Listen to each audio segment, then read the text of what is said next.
Let's just look at silver for a moment. We see month after month after month after month after month after month after month after month for 16 months, billions of dollars every month, 40 to 70 million ounces every month. No one says who's doing that. The silver price and gold price got hammered. It's just a coincidence that 2 times in a row, the triggers that's supposed to stop the market when it falls that fast, there was a glitch. But at the bottom, JP Morgan covers, SLV delivers, and deliveries increase. That's all you need to know. The rest of it is just noise. This is how the big money repositions, through rhetoric, through price, through misdirection. All you need to see is the most well-informed traders in the world standing for delivery nonstop, no matter what the price is. They don't care. So no, this is not the beginning of the end. It's the, I don't want to play the paper game anymore. So what does that do? That leaves the big money. Thank you.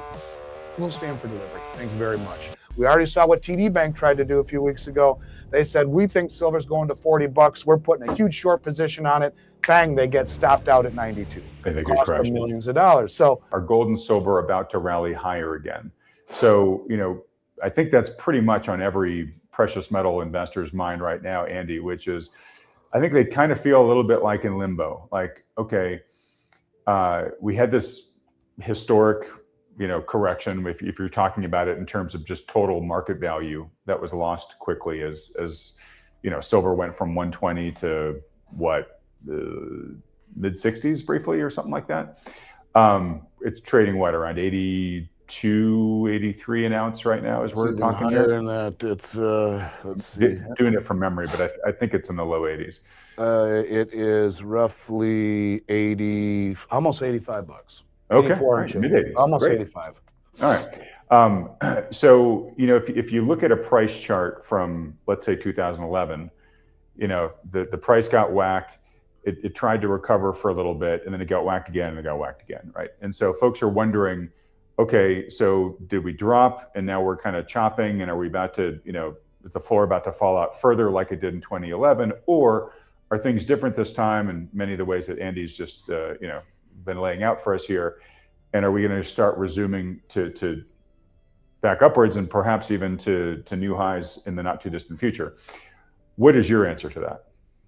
When prices swing from 120 to the mid 60s and back near 85, volatility feels like direction, but it's often just positioning unwinding. As Andy Schectman frames it, investors are stuck comparing this to 2011, yet today's macro backdrop is different. US debt is above $34 trillion and real rates remain historically unstable. In 2011, QE was expanding. Now we're navigating tighter liquidity cycles and geopolitical fragmentation. The question isn't emotion. It's whether this is consolidation above a higher floor. What Andy Schectman implies next challenges the 2011 comparison directly. That all that matters is that the people standing for delivery for 16 straight months of both gold and silver in the hundreds of billions of dollars on COMEX are the most well-informed traders on the planet, coinciding with the central bank's voracious appetite as the most well-funded and well-informed traders alongside those in New York on the planet. I want to just explain one quick thing. And sorry, I'm just going to interject with this in case you want to add it in your answer. Neither of those things were in existence back in 2011. No, they weren't. And what did Wayne Gretzky always say? What made him so great? I don't skate to the puck. I do what? I skate to where the puck is going. Do you think these people mess around? I wanted to be profane there, but I'm not. Do you think they mess around? Or do they know at spending 9 figures every single month? Every month. I don't. And look at it this way. And I think this is a good way to understand how this works. In 2017, that was 6 years of bear market from 11, the previous peak of 1900 gold and $50 silver, down to God knows where in 2017. I wanted to hide under my desk back then. It was not a fun time to own a metals company. As Bitcoin was taking off, the Dow was taking off, gold was getting hammered, central banks were selling. 16 straight months of heavy delivery isn't retail speculation. That's institutional intent. As Andy Schectman emphasizes, central banks weren't accumulating like this in 2011, and World Gold Council data shows record sovereign buying exceeding 1,000 tons in recent years. When 9-figure sums move monthly, that's strategic allocation. not emotional trading. Meanwhile, in 2017, gold miners were crushed while Bitcoin and the Dow soared. Classic liquidity rotation. The smart money often positions when sentiment is weakest. What Andy Schectman suggests next raises the bigger question about systemic shifts beneath the surface. But then you had the Bundesbank, after 3 years of saying, give us back our gold, get really vocal about it, give us back our gold. But then we saw the Dutch bank, Hungary, Austria, Turkey, Poland, Czech, all of these banks said, give us back our gold too. And then in 2018, those same banks bought more gold as a group than they did in the 60 years previously combined. And then in 2019, that number doubled. But just coincidentally, the BIS said, by the way, those of you that own gold, it's now a tier 1 asset. That's how it works, huh? So let's just look at silver for a moment. We see month after month after month after month after month after month after month after month for 16 months, billions of dollars every month, 40 to 70 million ounces every month. No one says who's doing that. That's really weird. And oh, by the way, it's now critical mineral state-sponsored price and price floor. And remember what Judy Shelton has told us both. She just met with Besant, right? What is Trump talking about yesterday? Nonstop, if you watch his speech. How many times did you see July 4th, July 4th, July 4th, July 4th, 250th anniversary? Could it be that he backs the back end of the Treasury market with gold, with the Genius Act on the front end? Maybe. We'll find out. When central banks repatriate gold and the BIS upgrades it to Tier 1 capital, that's not symbolism. It's balance sheet preparation. As Andy Schectman notes, 2018 and 2019 marked historic sovereign accumulation. Coinciding with Basel III, adjustments that strengthened gold's liquidity status. Add 40 to 70 million ounces of silver delivery monthly, and you're seeing structural demand, not hype. Political rhetoric around currency stability isn't random in an election cycle. Investors should watch policy alignment, not speeches. What Andy Schectman hints at next could redefine how treasuries and metals intersect. But could that have any reason that all the gold is coming in? We see the settlement systems in the BRICS nations and all throughout the global south that are now settling imbalances in gold instead of treasuries, trading local currencies over bridge networks like the Cross Interbank Payment System, SIPS or mBridge, all of them free from SWIFT intervention, all of them settling imbalances in gold. Could it be? Maybe. We'll find out. But I guess all I'm saying to you is that none of this matters. First of all, both gold and silver have never been allowed to find price discovery. And Jim Sinclair always used to say, they called him Mr. Gold. He was my friend. I miss Jim. And he used to say, the only way to win is to stand for delivery. And I always used to think, yeah, Jim, you know, but I mean, it's a drop of water in the ocean. Oh, is it? Now you have some of the biggest money on the planet slowly. Can't do it too fast or the whole thing goes poof. But you see the stress everywhere through these deliveries. Keep on going, just enough to stay under the media radar and drain the hell out of it. And at that level, these people know where the puck is going. When trade settlement shifts from treasuries toward gold, that's a currency confidence signal, not a conspiracy. As Andy Schectman underscores, alternative payment systems outside SWIFT reduce dollar dependency, and that matters when US fiscal deficits exceed 6% of GDP. If sovereign flows are quietly settling imbalances in metal, that's strategic hedging against sanctions and liquidity risk. Retail investors don't move markets this way. Institutions do it gradually to avoid price spikes. Portfolio exposure should reflect that structural shift. What Andy Schectman implies next speaks directly to long-term capital preservation. And the lack of any talk about this by except guys like me is deafening. It's deafening. And I think that's all you need to know. So price is a tool of misdirection. Let me ask you a question, Adam. You know, and I don't want to go down this road. I just want to say one thing. When Jeffrey Epstein was killed or killed himself supposedly in a maximum security federal prison, it was just a coincidence that the cameras went out that one time and the guards fell asleep. Okay, coincidence. I get it. And I would say this to you. The silver price and gold price got hammered. It's just a coincidence that 2 times in a row, the triggers that's supposed to stop the market when it falls that fast, there was a glitch twice in a row. so that it just got clobbered like that, right? It didn't stop. It's supposed to stop.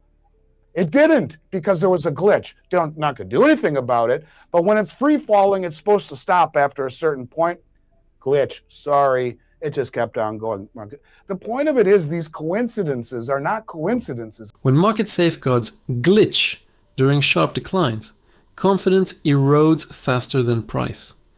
As Andy Schectman suggests, repeated trading halts failing during waterfall sell-offs raise questions about liquidity structure, especially in futures markets where algorithmic volume can exceed 70% of daily flow. Circuit breakers exist to prevent disorderly markets. So why do they falter precisely when volatility spikes? Investors should remember that price discovery in derivatives isn't the same as physical demand. If volatility is engineered through leverage, that's a risk management issue, not a conspiracy. What Andy Schectman implies next reframes who actually controls momentum. If you take a step back, pull the emotion away from it, and just simply say, the biggest money on the planet, who is the most well-informed money on the planet with no media attention at all, don't talk about it, is standing for delivery. And the only media attention is when it turns the other way. Everyone talks about it. See, it's time, it's oversold, just like 2011, just 1980, look away. But at the bottom, JP Morgan covers, SLV delivers, and deliveries increase. That's all you need to know. The rest of it is just noise. This is how the big money repositions, through rhetoric, through price, through misdirection. It's the no-look pass. And that is exactly what this is. So yes, price will go higher, massively higher. Will it be easy? No. The bull wants to throw you off its back every chance it gets. If not, everyone would be rich. And you have to either trust your gut, and look, you're like that dog at the pound who was, God forbid anyone would ever do this, there's a special place in hell, but beats the dog. Because my parents had a dog like that. They got at the pound. And anytime a woman would go near the dog, it would go like this. Obviously, whoever owned that dog, the woman would beat it, because men or boys, nothing. Girls or women, it would go like this. Media coverage spikes at tops and disappears at bottoms. That's a liquidity signal, not coincidence. As Andy Schectman points out, delivery activity often rises when sentiment collapses, which historically mirrors prior accumulation phases, like late 2018 before gold's 2019 breakout. When institutions cover shorts and ETFs report outflows, while physical demand firms, that divergence matters. Markets are structured to shake out leverage positions before trends resume. Volatility isn't failure, it's redistribution. What Andy Schectman hints at next explains why patience, not prediction, determines who survives the cycle. It was really weird. But that's how we all feel. We all feel like it's going to come again. We're waiting to get beat again, right? Because that's what we've all been accustomed to. Why? It's never been allowed to find price discovery. Why? Because no one stood for delivery. Why? Because no one was coordinated, sophisticated, wealthy, motivated to do it. But they are. And someone got to this administration and said, if we don't join this party, we're done.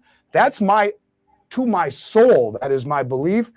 And if you look closely enough and pull the emotion out, and it's hard when you spend a lot of money to get these positions, damn, I hope he's right.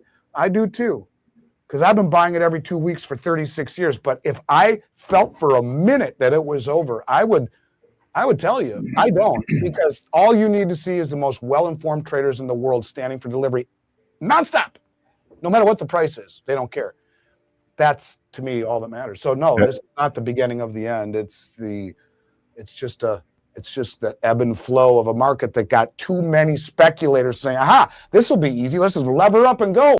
Investor trauma from past crashes often clouds current structural shifts. As Andy Schectman notes, sustained delivery demand suggests coordinated capital, not emotional speculation. And that distinction matters for long-term positioning. Historically, durable bull markets form when weak hands exit and leverage resets. Think 2002 in equities or 2019 in gold. The fear of another rug pull keeps retail underexposed while institutions accumulate. Risk management still matters, but so does recognizing regime change. What Andy Schectman implies next forces investors to reconsider who truly dictates pricing power.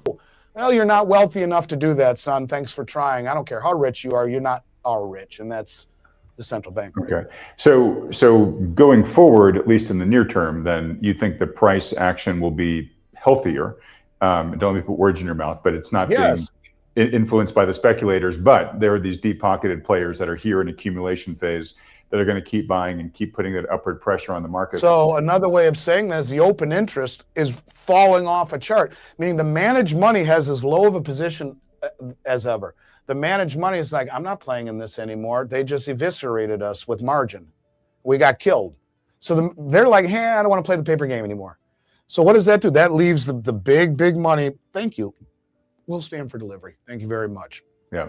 And the traders and speculators at a lower price. They're happy. Yeah. Right. And the traders, this is a game they can play in other markets to trade and make money. But if you want to stand for delivery, sure, go ahead. You know, if you're a sovereign wealth fund for the Saudi royal kingdom or whatever, do it quietly, sure. But that is what is happening, is that and it's not even weak hands. These could be big money players, you know, individually, but not big enough to play in that game. And so they're out, and the big money stands for delivery with no margin at a subsidized price. Exactly right. Okay. Collapsing open interest doesn't signal weakness. It often signals transition. As Andy Schectman highlights, when managed money exits and open interest drops to multi-year lows, it reflects deleveraging, not disappearing demand. CME margin hikes have historically forced speculators out, compressing volatility before structural buyers step in. That pattern showed up in past commodity resets prior to sustained advances. For investors, this is about distinguishing leveraged churn from sovereign accumulation. What Andy Schectman points to next could determine whether this is merely stabilization or the start of repricing. JP Morgan, not too long ago, took a whole bunch of metal that was in registered and moved it outside to a completely different category, which is outside the entire COMEX ecosystem, still on their balance sheet, but is no longer deliverable. So there are games being played by those in the United States, I think, to get on sides, leaving those exposed. The systemic nature of it, if Luongo is right, can bring down some of the biggest banks in Europe. We already saw what TD Bank tried to do a few weeks ago. They said, we think silver's going to $40. We're putting a huge short position on it. Bang, they get stopped out at 92. And they cost them millions of dollars. So yes, it's just beginning, I believe. And it's all about physical possession over paper promises that are no longer trusted. All right. I've got a big question for you, but real quick, a more logistical one. So the CME increased the margins that you have to hold to have your silver hedge, as you were just talking about. Have those margins come down at all since the hikes, or are we still at the highest level that they hiked margins up to? They've come down a little bit because one of the things that they have done is normally it was a fixed fee. When metal quietly leaves the registered pile, liquidity optics change without a single headline. As Andy Schectman highlights here, shifting inventory outside deliverable status reduces visible supply without selling an ounce. That matters in a futures market where registered stocks have at times fallen under 30% of total inventories. A $92 million short squeeze, like the TD example, isn't noise. It's what happens when leverage meets tightening float. If margin rules tighten while deliverable supply shrinks, price discovery becomes fragile. For investors, this isn't conspiracy, it's counterparty risk and structure. Next, Andy Schectman connects margin policy directly to who really controls volatility. Now they do it as a percentage, but where the real margin hikes come in above and beyond the percentage of the contract value is, and they just did that recently, again, to smash the people who think that they can play in these sandboxes. You know, you may be very well heeled as a private investor or even as a family office. You're talking playing with the biggest money on the planet. And they get reminded very quickly who's in charge, at least for now. They have come down a bit, but where they are because of the percentage, but they can hike it if they think that there is abnormal risk for whatever reason, too much volatility. They have the discretion to hike it.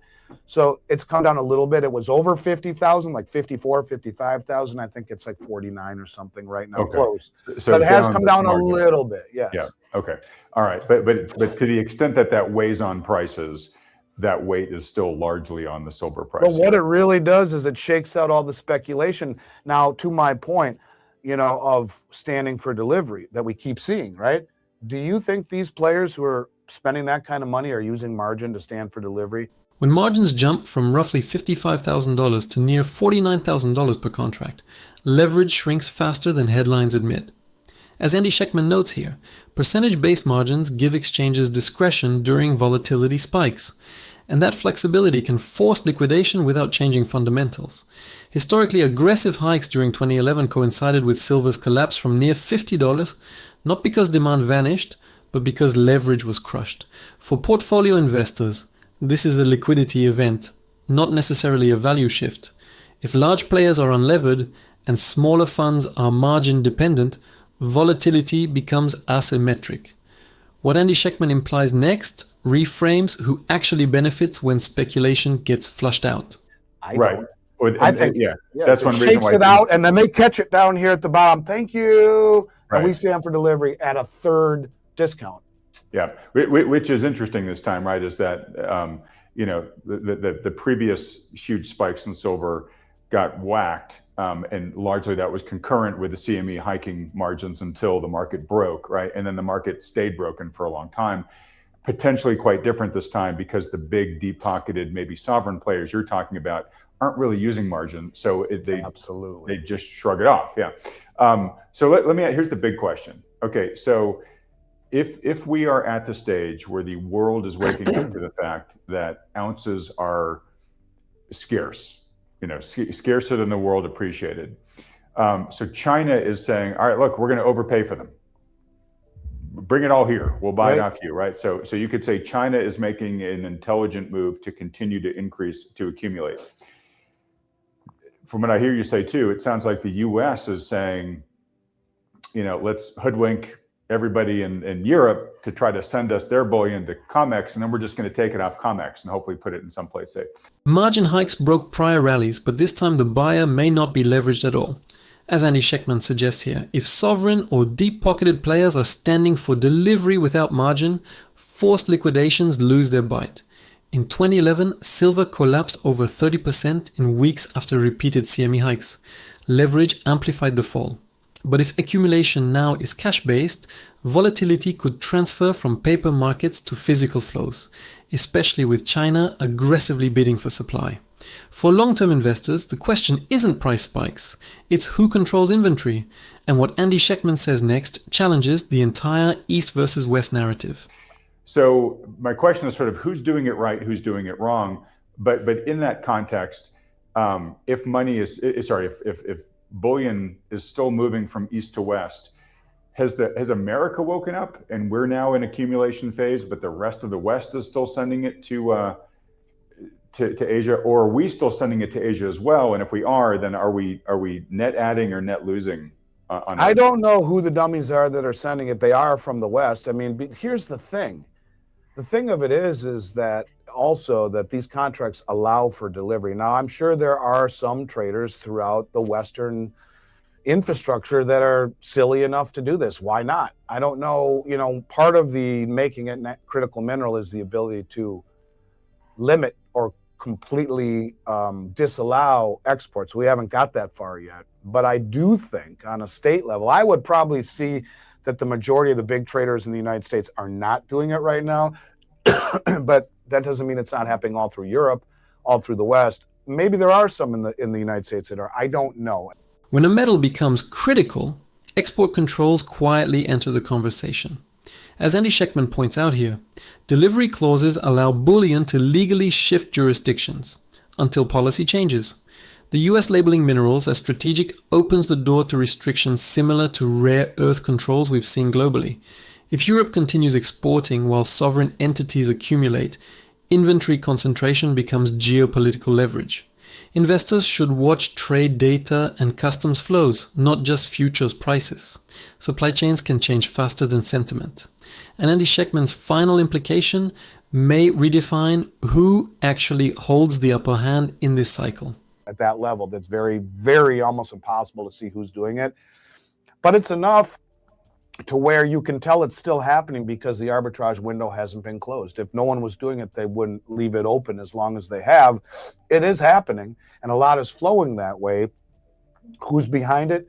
Don't know. We would like to hope that the U.S., the people aren't that stupid. But, you know, we have never done this until this administration. I've never seen this ever before in 35 years. I've never seen anything like this. This is so far an outlier to anything I've seen my whole career. I can't even begin to tell you. So I would say we weren't doing it right. The rest of the world was exploiting the paper price, and it started with the BRICS. You know, think back to when you were a kid, Adam. India and China were third world, right? And they were. And you know, Russia was certainly not going to challenge the Western markets.